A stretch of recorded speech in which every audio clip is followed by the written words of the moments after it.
السلام عليكم ومرحبا بكم جميعا في فيديو جديد.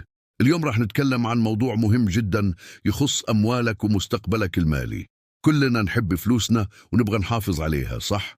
لكن للأسف في عادات مالية خاطئة كتير بنمارسها يوميا من غير ما نحس، وهي اللي بتخلينا نخسر أموالنا بدون داعي.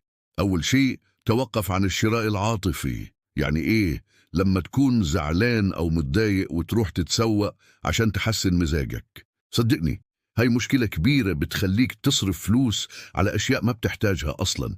ثاني شيء مهم جدا، توقف عن المقارنة مع الآخرين. مش كل شيء تشوفه عند غيرك لازم تشتريه.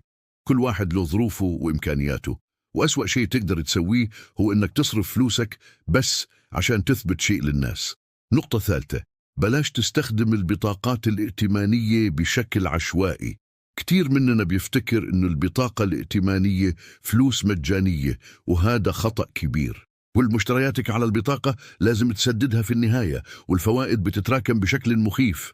رابعا، توقف عن تجاهل الميزانية. لازم يكون عندك خطة واضحة لمصروفاتك. سجل كل مصاريفك، حط ميزانية شهرية، واعرف بالضبط وين رايحة فلوسك. خامسا، ما تستهين بالمصاريف الصغيرة. القهوة اليومية، الوجبات السريعة، الاشتراكات اللي ما بتستخدمها، كلها مصاريف صغيرة بس بتتراكم مع الوقت وبتصير مبلغ كبير. سادسا، توقف عن تأجيل التوفير. كتير مننا بيقول بكرة ببدأ أوفر، وبكرة ما بتيجي أبدا.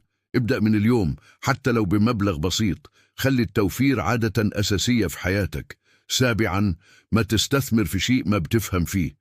كتير ناس بتخسر أموالها لأنهم بيستثمروا في مجالات ما عندهم فيها خبرة. قبل ما تحط فلوسك في أي استثمار، ادرس المجال كويس. ثامنا، توقف عن الاقتراض للكماليات. القرض مش حل لكل شيء. إذا بدك تشتري شيء مش ضروري، وفر له وبعدين اشتريه.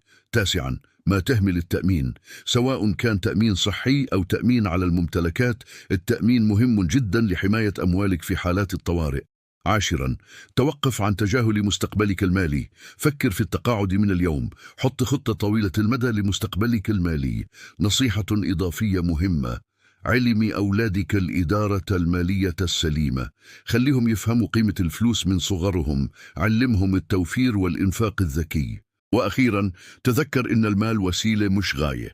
الهدف مش إنك تكون أغنى واحد، الهدف إنك تعيش حياة كريمة ومستقرة ماليا. الخلاصة، كل هاي العادات اللي حكينا عنها ممكن تتغير. المهم تبدأ من اليوم وتكون عندك إرادة للتغيير. وقبل ما نختم، حابب أشكركم على المتابعة. إذا عجبكم الفيديو لا تنسوا الإعجاب والاشتراك في القناة وتفعيل زر الجرس عشان يوصلكم كل جديد. وإذا عندكم أي تجارب أو نصائح مالية، شاركونا إياها في التعليقات.